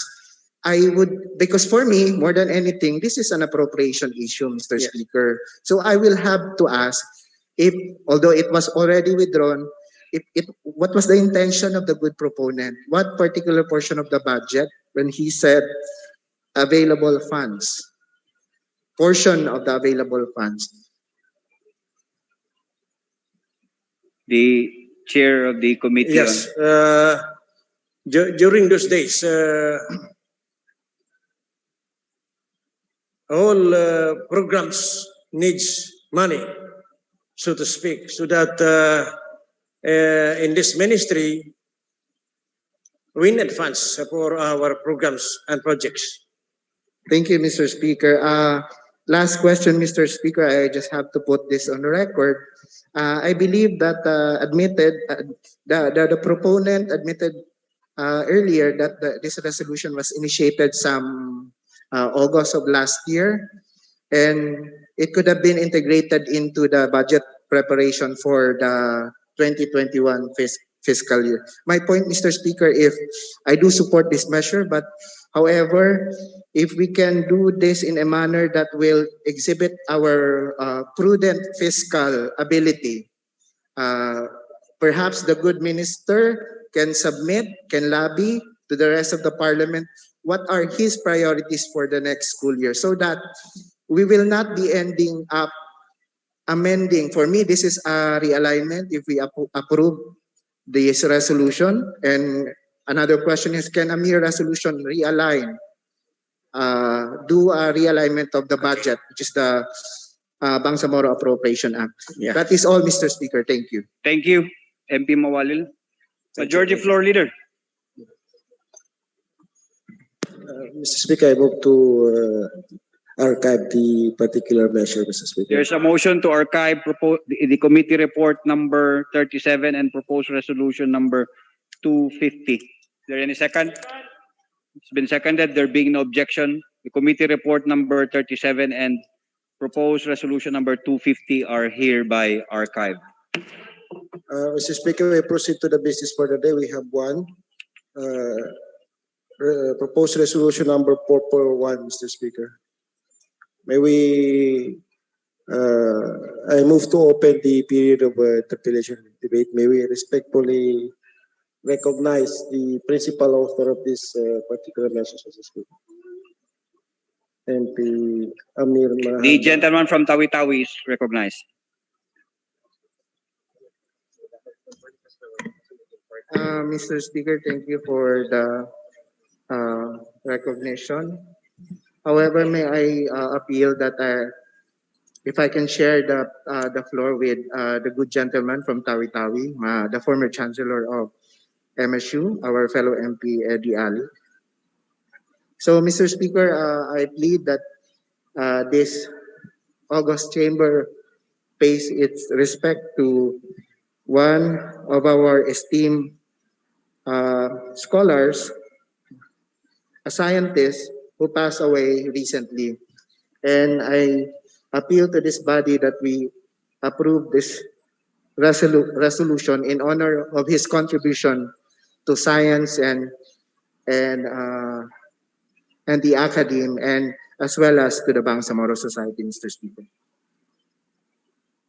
Mr. Speaker, may we respectfully recognize MP Sia Lonto. The gentleman from Ramain is recognized. Thank you, Mr. Speaker. Mr. Speaker, I will not ask any questions from the proponent. I would rather manifest my appeal to the proponent if it's possible that he would accept my request that I would become part of this resolution as co-author, because I sat at the board of regent, Mr. Speaker, alongside the good then Chancellor MP Eddie Ali and Dr.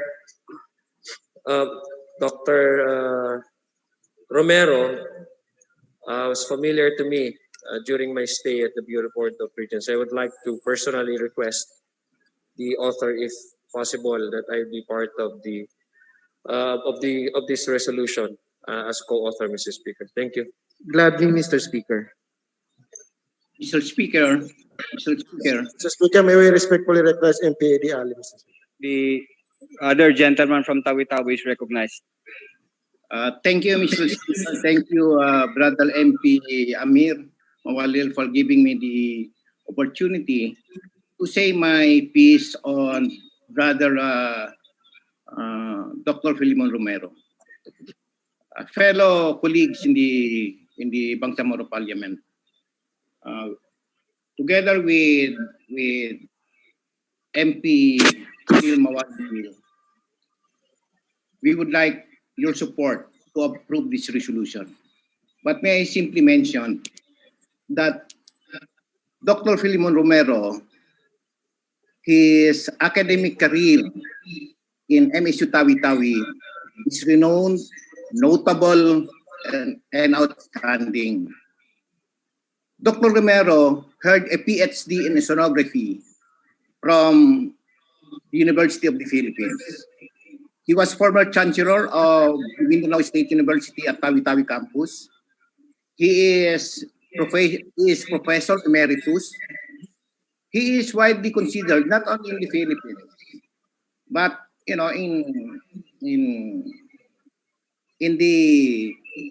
the academy as Tawi-Tawi's Mr. Environment. Kilala po siya bilang Mr. Environment ng Tawi-Tawi. Hindi lang po dito sa Pilipinas, kundi po even sa World Life Fund.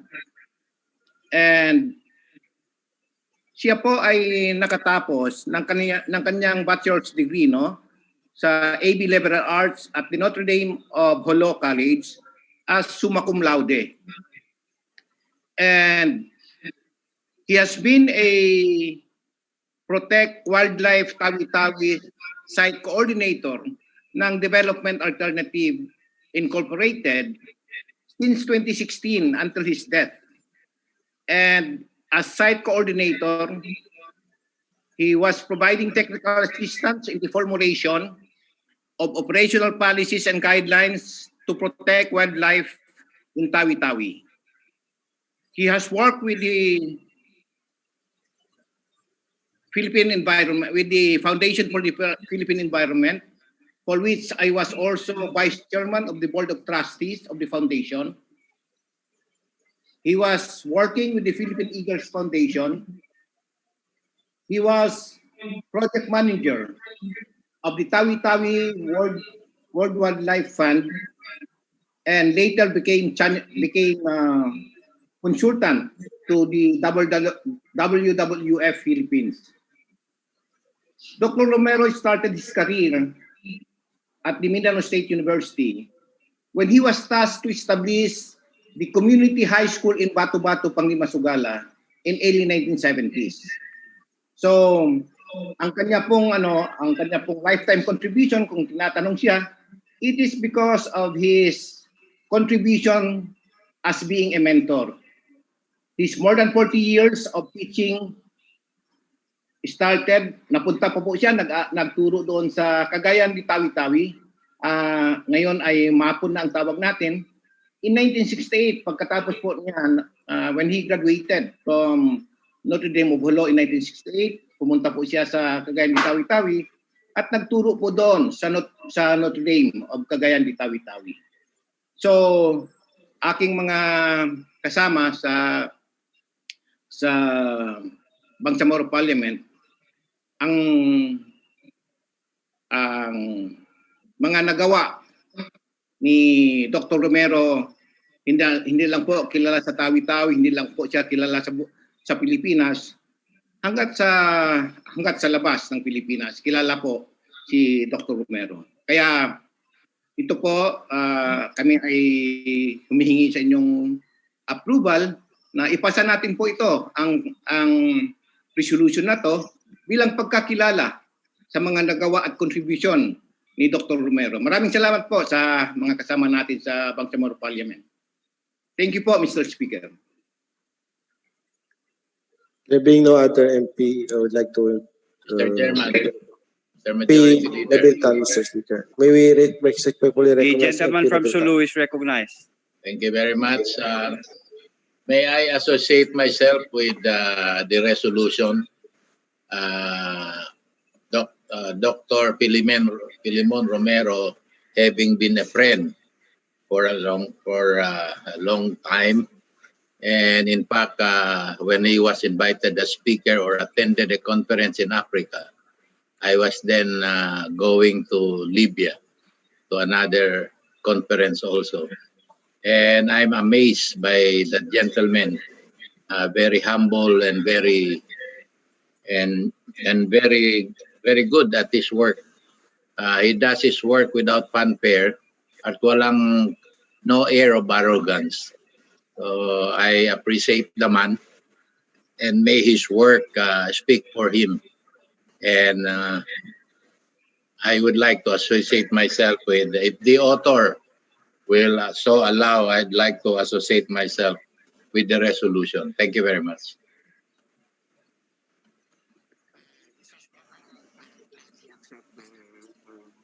Of course, brother Boss MP Nabertan, we are very happy to have you as co-author. Thank you. I hope MP Amir will also be happy to accommodate me. Thank you very much. Other interpellator, Majority Floor Leader? Yes, MP Aida Silongan, Mr. Speaker.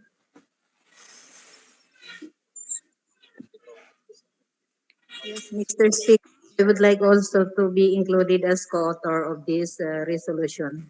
Thank you. Gladly, Mr. But I also would like to supply a note, Mr. Speaker, since the good Minister of Science and Technology is here, that the passing away of Dr. Filimon Romero is a big loss to the scientific world, especially in Tawi-Tawi. Especially that we are facing a threat of climate change, and that I know that the good minister also know that the province of Tawi-Tawi is part of the global coral triangle. So it is one of the diverse marine. It has one of the diverse marine ecosystem in the whole world. So I hope that we can also with the death of Filimon Romero, Dr. Filimon Romero, we can encourage emerging scientists to protect this part of the region, the Tawi-Tawi. Thank you, Mr. Mr. Speaker. Mr. Speaker. P.D. Ali. Mr. Speaker. P.D. Ali is recognized. Mr. Speaker. MP Bara, Mr. Speaker. MP Hamid Bara is recognized. Thank you so much, Mr. Speaker. Assalamualaikum warahmatullahi wabarakatuh. Being a former faculty member of the Mindanao State University and having known Dr. Filimon Romero, I wish to be among the co-authors of the resolution. I know him to be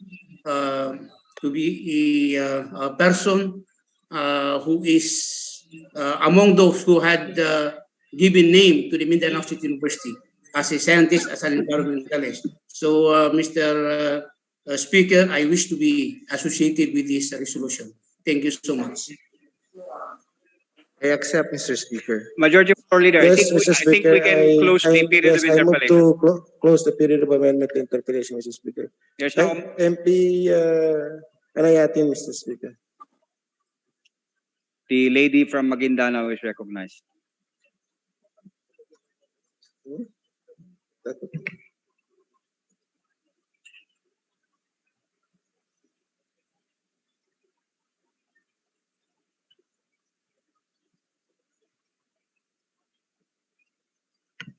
Good afternoon, everyone. Assalamualaikum. Being with the academy, the Mindanao State University Maguindanao campus, I have read a lot of good things about Dr. Romero. So, if the author will allow, I would like to signify my desire to be part of this resolution. Mr. Speaker. The Secretariat should take note. Yes, Mr. Speaker, there is a standing motion for the... There is a motion to close the period of interpellation debate. It's been seconded, there being no objection. The period of interpellation debate is now closed. Mr. Speaker, I move to... Yes, MP... No. I move to close the period of... I move to open the period of amendment, Mr. Speaker. The period of amendment is now open. Mr. Speaker, I move to...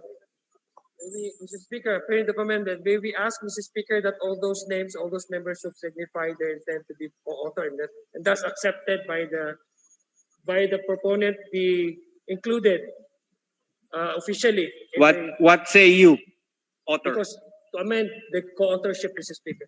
To finally put it in motion, Mr. Speaker, may I request the Secretariat to integrate the suggestion of our good fellow from Lanao del Sur. Thank you, Mr. Speaker. So any member of the parliament who are present today may signify their intent to become co-authors of this measure, even including those in the Zoom. Yes, Mr. Speaker, I move to close the period of amendment. There is a motion to close the period of amendment. Mr. Speaker, I move for Any second? Mr. Speaker. It's been seconded. The period of amendment is now terminated. Mr. Speaker, I move to for adoption. Just one last note, Mr. Speaker, before we approve the resolution. May I also request the Secretariat to please furnish copies of this resolution to the provincial government of Tawi-Tawi, the Mindanao State University in Tawi-Tawi, and Mindanao State University System for their information, Mr. Speaker. Thank you. Yes, Mr. Speaker, I move for the adoption and approval of this proposal. There is a motion to approve and adopt proposed resolution number 441. 441. Any second? There being no objection, proposed resolution number 441, a resolution expressing the profound sympathy and sincere condolences of the Bangsamoro Transition Authority and the death of Dr. Filemon G. Romero, former Chancellor of Mindanao State University, Tawi-Tawi, and honoring his contributions as an academician and a scientist in the field of environment and marine sciences, is approved and adopted by this Parliament. Mr. Speaker, we are on the other matters. We first recognize MP Latif and then MP Baitanan Patan, Mr. Speaker. The lady from Tugaya is recognized. Assalamualaikum warahmatullahi wabarakatuh. Mr. Speaker, I'd like to make some manifestation. Manifestation sa aming taos-pusong pakikiramay sa pamilya ng yumaong electrician ng Office of Chief Minister na nangangalang Mr. R.G. Rigodon. Maaalala na siya ay naaksidente dito sa ating session hall Noong Hunyo 18, habang siya ay nag-aayos ng ating ilaw dito sa SKCC. Dahil dito, nararapat lamang na magbigay tayo ng kaunting tulong o pinansyal na support sa kanyang pamilya. Ang aming inaatasang magpokolekta nito ay ang ating butihing Secretary General. Idagdag pa natin ang patuloy na pag-ingat at pagsunod sa safety and hazard protocol ng ating mga manggagawa. Naway sundin natin at hindi na maulit ang ganitong pangyayari. Mr. Speaker, I'd like to call the attention also of the Ministry of Labor and Employment to see to it that safety and hazard protocols will be strictly enforced in all of the workers in the entire Bangsamoro region to prevent unnecessary deaths happening within our midst. That's all, Mr. Speaker, and I'd like to invite everyone to give their small token of appreciation to the family of Mr. Rigodon. That's all, Mr. Speaker. Thank Yes, you, Mr. Speaker, Lady and from to, Tugaya. The Secretary General's take is directed to collect any contribution, voluntary contribution coming from the members of the Bangsamoro Transition Authority Parliament. Yes, the lady from Maguindanao is recognized. Thank you, Mr. Speaker. Building on the discussion earlier about the committee report of the MPOS and the issue about the chairmanship of the committees, Mr. Speaker, I would like to manifest, Mr. Speaker, and request the government of the day to reconsider the reorganization of the chairmanship of the committees, Mr. Speaker. That's a manifestation, Mr. Speaker, for the record. The Secretary General is directed to take note of the manifestation of the lady from Maguindanao. yes, Mr. Speaker, there being no other on the agenda, Mr. Speaker, I move to adjourn this session until tomorrow at 12:30 in the afternoon. Session is adjourned until 1 o'clock, June 23, 2021.